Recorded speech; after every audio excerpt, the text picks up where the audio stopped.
now in the fourth week of this exciting message series that I love so much for the summer time. It's called Battles of the Bible. If you're new with us, we're now covering a number of different battles, epic military campaigns in Scripture. And we're doing it so that we can see what important lessons these great battles of the Bible can teach us in the challenges that we face today. For example, the first week of the series, we looked at the great underdog story of David and Goliath. And we learned that God will always win. In the end, he never loses a fight, even when the odds seem to be stacked against him.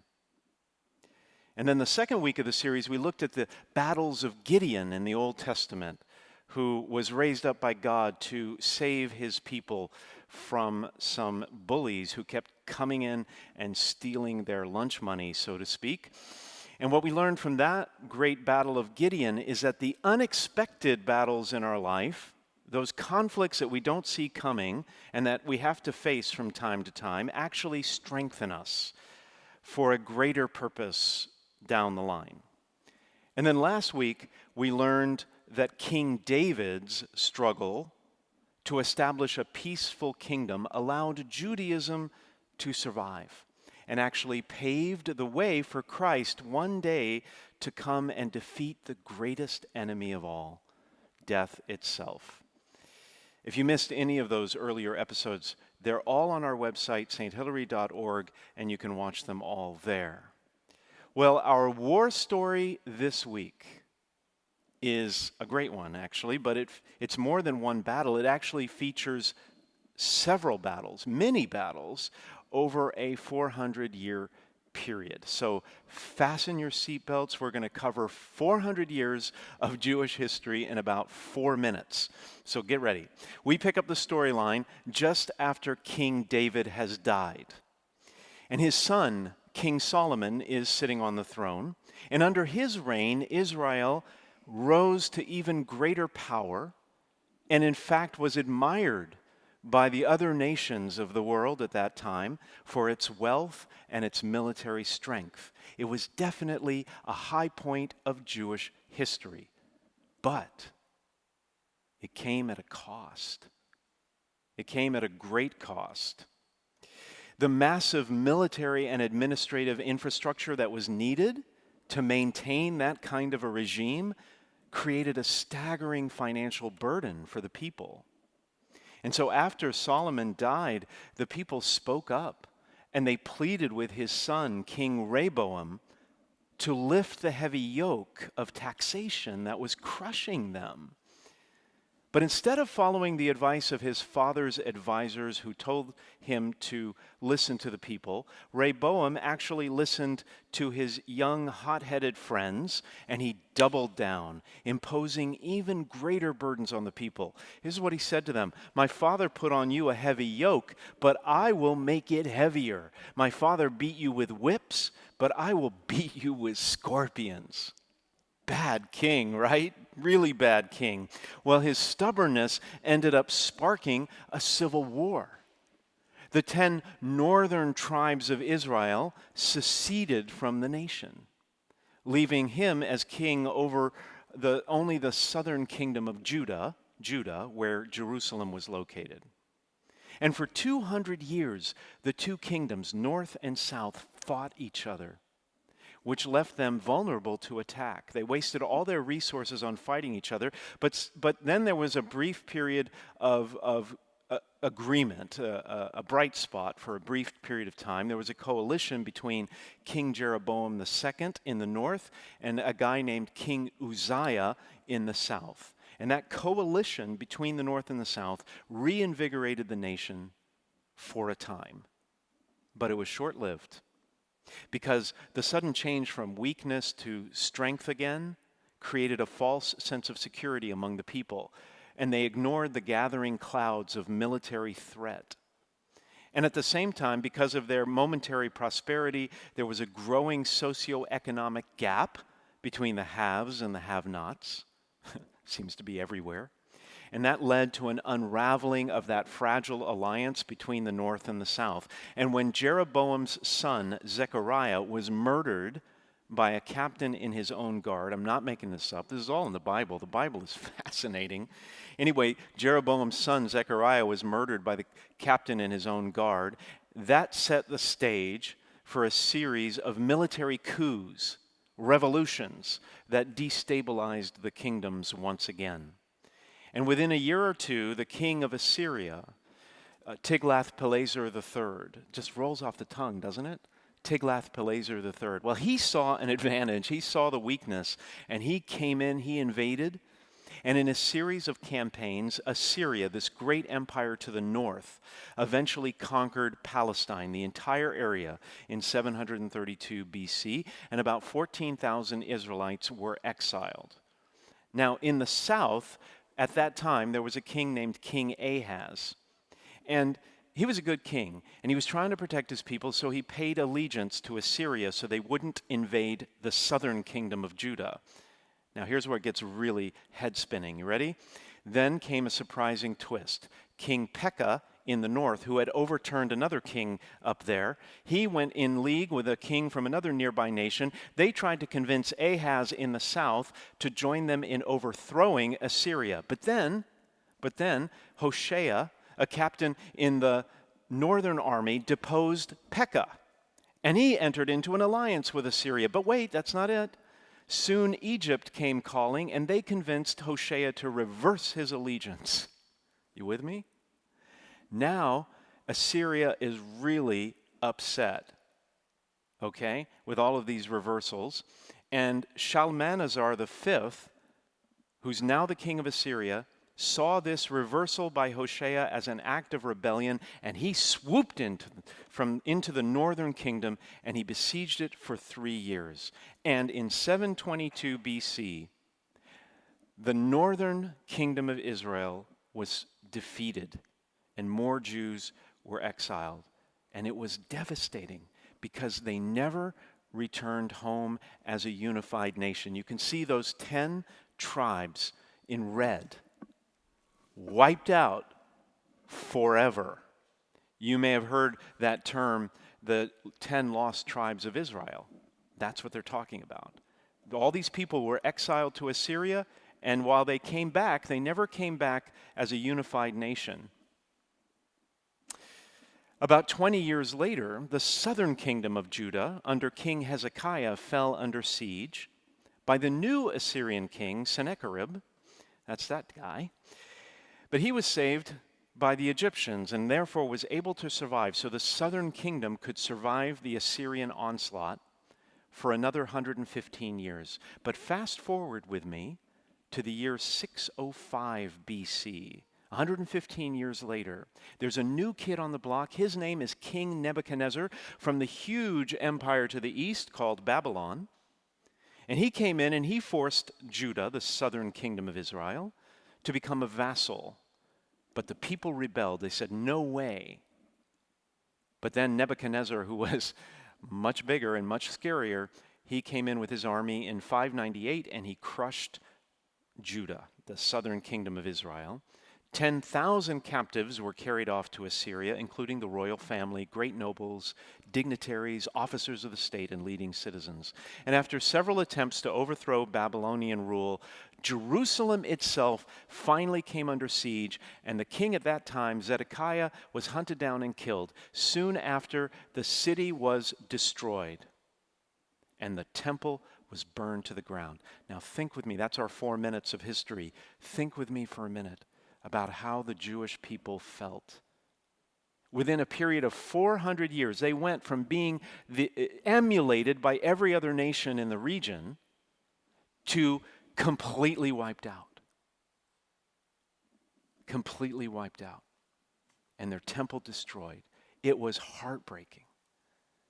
And from the ruins came a lone prophetic voice, a man named Ezekiel. He was living in Babylon with all the other exiles, and with them he was overwhelmed by the loss of their nation and their religion. And the traumatic events had called into question Israel's most cherished beliefs. After all, God had promised them land and an everlasting kingdom through David. Where was that promise now? Where was God's covenant? Where was God? Well, God was busy calling Ezekiel to speak to the people and explain to them what had happened. And here's what God says to Ezekiel. He says, I am sending you to the Israelites, rebels who have rebelled against me. They and their fathers have revolted against me to this very day. We heard that in the first reading. Ezekiel follows that call and he begins to prophesy, and it's not good news. He blames Israel's fall on its history of repeated sin and infidelity towards God. He accuses the people of injustice within their own ranks. In chapter 22 of the book Ezekiel, he says, the people of the land practice extortion, they commit robbery, they afflict the poor, they oppress the alien. He singles out the princes and the rulers for their corruption and their violence and their oppression of the most vulnerable. And as a result, Ezekiel says, the glory of the Lord no longer dwells with them. They have been left on their own. God has left the building, at least for now. Now, 100 years later, the Jewish people were allowed to come back from their exile in Babylon and rebuild, and we're going to hear that story in a couple of weeks. But it wasn't really until 500 years after that when their true hope for salvation finally arrived. Unfortunately, they rebelled again. At that time, Israel was under foreign occupation again, this time by the Romans. Deep divisions marked the country again.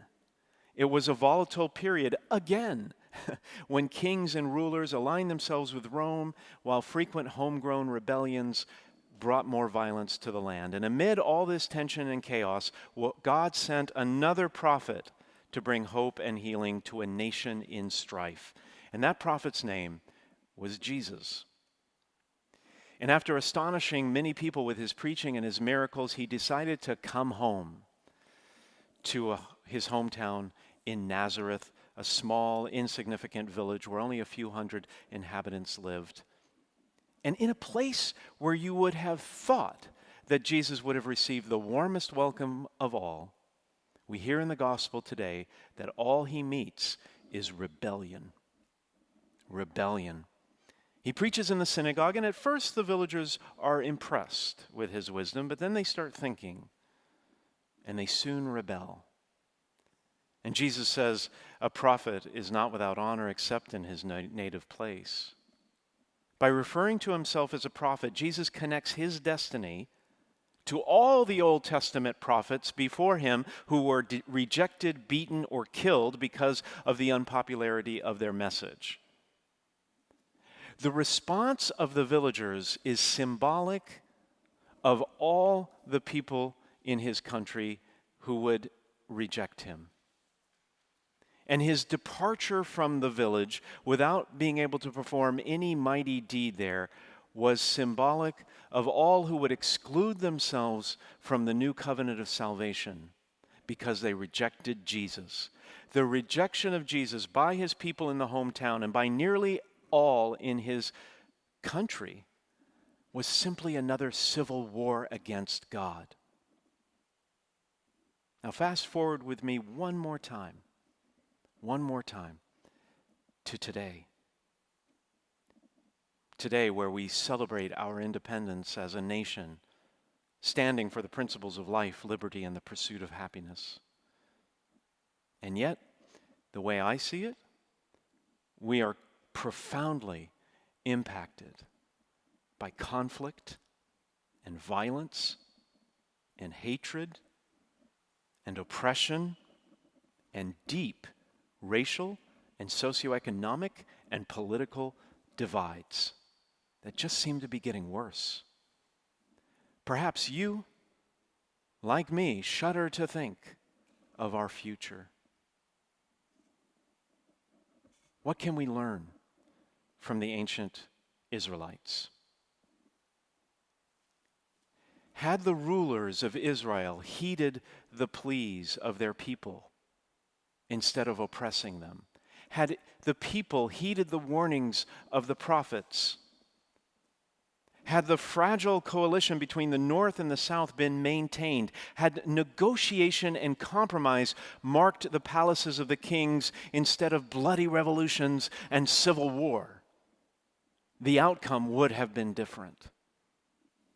And so, what we need, I think, right now, more than ever,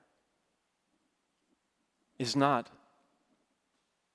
a new set of mighty warriors, but rather great diplomats. Not ambitious kings, but noble statesmen and women. Not more glorious battles, but reconciliation and healing within our own nation.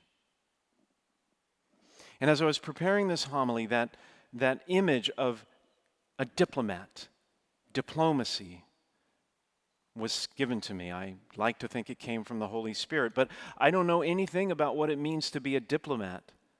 And so I called one of my good friends. He's a former parishioner here, and he's a senior diplomat with the U.S. State Department. He's been assigned to places like Afghanistan and Morocco and Germany, and he interacts with foreign government officials nearly every day. And when I asked him what makes great diplomacy, he said it's three things. He said that whenever he's talking with diplomats from other nations and there's a conflict between the two countries, the first thing he tries to do is understand the other person's position, to try to understand the situation from his or her perspective, not advancing our own argument, but rather just understanding what the other diplomat is trying to say. And then number two, he says that he always affirms the feelings of the other party. Now that may sound ridiculous, right? But nations are led by leaders, and leaders are humans, and all humans have feelings that often dictate their decisions. And so he says it's crucial that when you're dealing with someone that you're in a conflict with, that you affirm their feelings. I understand why you would feel that way. Regardless of whether their argument makes sense, you can always affirm their feelings. And then third, he said that rather than fighting over the past, rehashing historic injustices, or remaining entrenched in policy positions, he tries to find common ground. Common ground by reframing the conversation towards positive, future-oriented thinking that asks the question, how can we move forward together? That's diplomacy. You know, I think neither you nor I have much control over the future course of this nation, except in how we choose to act in the conflicts of our own lives. You may believe there's not much you can do for this country, but you can be diplomats in every explosive situation that you face. You can be an ambassador for Christ, bringing peace to turmoil and order to chaos. In fact, St. Paul says you must be. It is an obligation. In his second letter to the Corinthians, he says, God has given us the ministry of reconciliation. So we are ambassadors for Christ, as if God were appealing through us, because he is. And the message he wants to give the world through us as his ambassadors is this: be reconciled to God and to one another. You might not believe that diplomacy is what's needed right now in our strife-torn nation. It may sound too weak and too compromising given the opposition. You may want to come on strong. But notice what Paul says in today's reading. His own flesh was waging a civil war with him. He had this thorn in his side. Scholars don't even know what that means, but it's something that was plaguing him that God would not take away. And even in that battle within himself, Paul cries out, I am content, I am happy with weakness and insults and hardships and persecutions and constraints for the sake of Christ. For when I am weak, then I am strong. Brothers and sisters, I truly believe we are strongest right now, not in how valiantly we fight our opponents, but rather in how diplomatically we serve as ambassadors of Christ, all for the cause of peace and unity in one nation, under God, indivisible, with liberty and justice for all.